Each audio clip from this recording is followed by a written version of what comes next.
Hi everyone. For those of you who don't know, my name is Katie, and I've been working here at Eltham Bookshop for almost 4 years, 4 years next month. So I'm here today to talk to you a little bit about a couple of books that I've been reading recently. So I will start with this one, which is called The Bluffs. It's by Kyle Perry, as you can see there. It's just recently been published, and it's absolutely fantastic. I personally am a crime fan, and this is a crime novel. So the story of this one is set in Tasmania, which is very cool.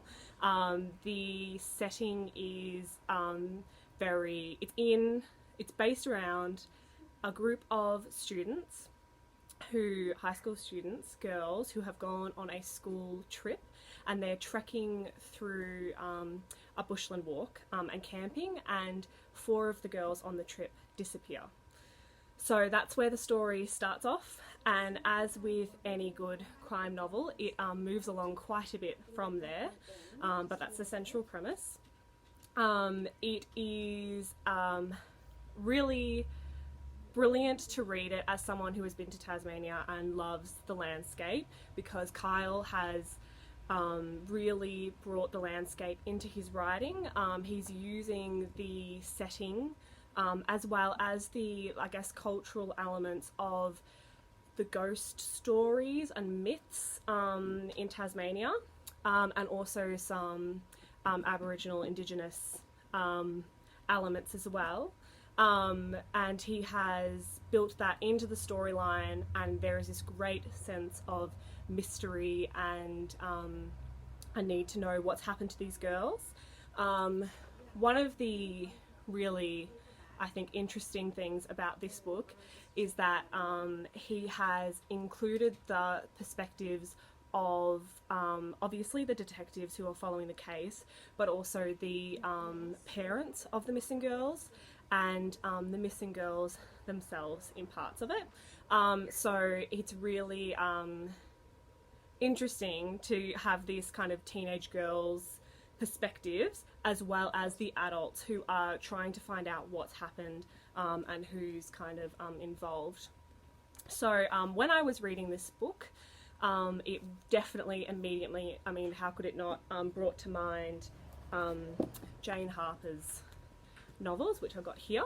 So The Dry was her first one, which many of you will definitely know, hopefully.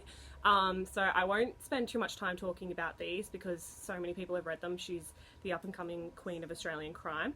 But I will say that her elements of landscape and Kyle Perry's are quite similar. Very different. I mean, Tasmania versus the desert, or even the forest one of Jane Harper's, is still quite different to Kyle's book, which feels very well researched, very well, I guess, grounded in his setting. So you can tell that he knows what he's talking about there. So absolutely excellent, The Bluffs. And then a second one that I've read fairly recently is this one, which is Leah Swan, which is Shearwater, is the title. Now this one is very different to The Bluffs. It's more, some would term, I guess they would term it a domestic thriller, but I don't really think that term is particularly appropriate. It's the story of a woman and her 2 sons, Ava and her 2 boys, who are moving to a new town with a sense of urgency. And on the way, they witness a small aeroplane crash. And Ava stops the car, pulls over, and goes to help the people in the plane do what she can. And in the kind of chaos of what's taken place, she gets back to her car and realises her 2 boys have disappeared. So that's the premise of this one. It goes from there. Again, you have a detective perspective, but you also have the perspective of Ava, obviously, who is absolutely desperate to find her boys. And it goes into the story of why they were trying to move with such urgency. It's writing is phenomenal. The language, the phrasing, the prose, it's really lovely. It is very touching. It's a very touching story. It's not a happy story, but I think it's one of those that's very meaningful, and brings to mind, I guess, some questions around, I guess, it does link to some contemporary issues. So it's very, very well written. I don't want to give anything away about the story, but it's a book that will definitely make you think and feel a lot. So one of the questions I thought I would talk a little bit about is why do I like crime so much, and why do I think other people are drawn to it? And I think for me that seems to be that crime novels dwell in the grey very often. So it's the questions of right and wrong, but just not right and wrong.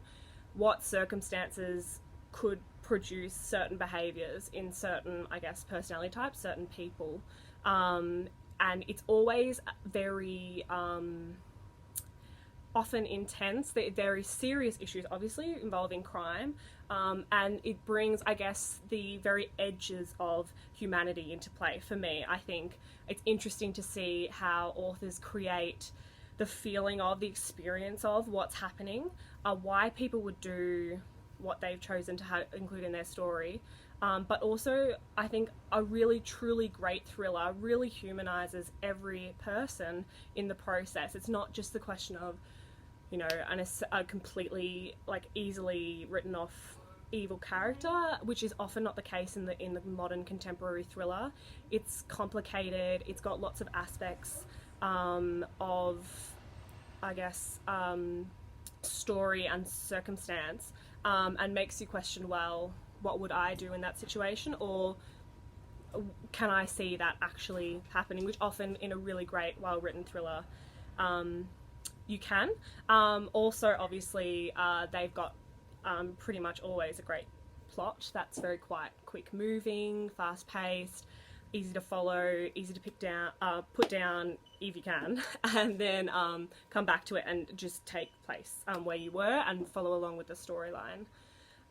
So I think for these two, I think definitely fans of Jane Harper, who has a new book coming out at the end of this year in September or October, I think, so looking forward to that one. But Jane Harper fans will definitely love this. I think for this one, it also moves into more people who maybe necessarily wouldn't always read crime, but enjoy very good fiction. I think pick this one up and give it a go. It's not going to be a joyous, happy read, but it's going to be a very meaningful, emotional read. And I guess it has aspects that remind me of The Lost Flowers of Alice Hart, if anyone has read that book, which is absolutely amazing, one of my favourites. So yeah, really great female Australian writer, excellent book. So I think I'll wrap it up there, and hopefully I'll have some more to talk about soon. But yes, these two books are both absolutely amazing, and you should definitely contact the bookshop if you'd like to get a copy. We'll get it to you, and I guess stay safe and happy reading.